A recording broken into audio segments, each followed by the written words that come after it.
Assalamualaikum warahmatullahi wabarakatuh. Saya Ryan Farel dari 10 TKRO 3 ingin menjelaskan tentang hakikat bangsa dan negara. Yang pertama, pengertian bangsa. Pengertian bangsa adalah sekelompok orang yang memiliki kehendak untuk bersatu, yang memiliki persatuan senasib dan tinggal di wilayah tertentu. Beberapa budaya yang sama, mitos leluhur bersama. Pengertian bangsa menurut para ahli, yaitu Ernest Renan.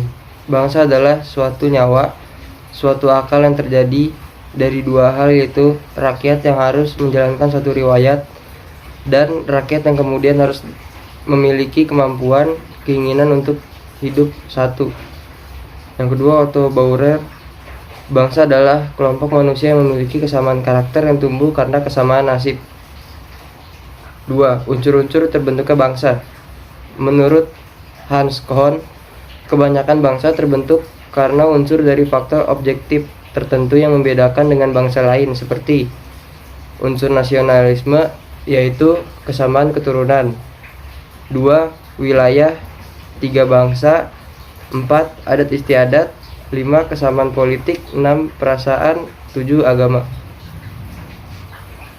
Yang ketiga, pengertian negara. Kata negara yang dipakai di Indonesia berasal dari kata Sanskerta, yaitu negara atau nagari, yang artinya wilayah, kota, atau penguasa. Yang keempat, unsur-unsur terbentuknya negara.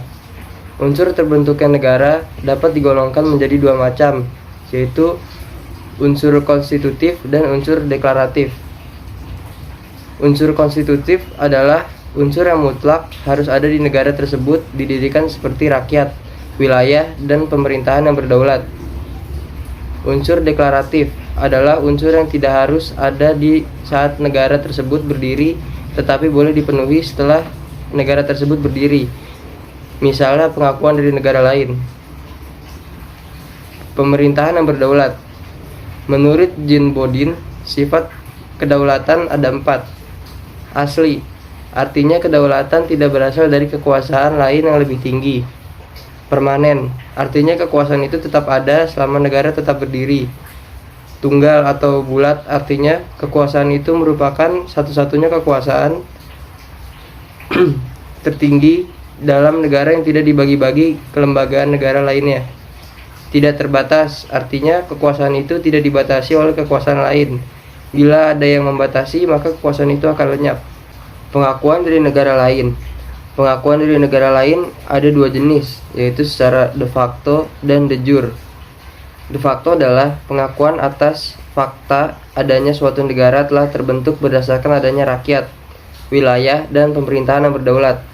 Contoh pertama, Belanda tidak mengakui Indonesia merdeka 17 Agustus 1945.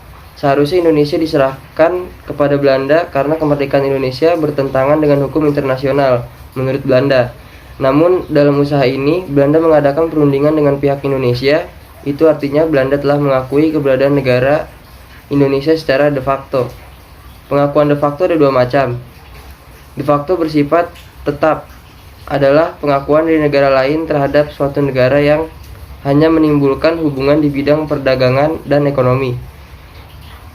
De facto yang kedua, bersifat sementara, adalah pengakuan dari negara lain tanpa melihat perkembangan negara tersebut. Bila negara tersebut bubar, maka negara lain akan menarik pengakuannya. 2. De jure adalah pengakuan berdasarkan pernyataan resmi menurut hukum internasional, sehingga suatu negara mendapat hak-hak dan kewajibannya sebagai anggota keluarga bangsa-bangsa di dunia.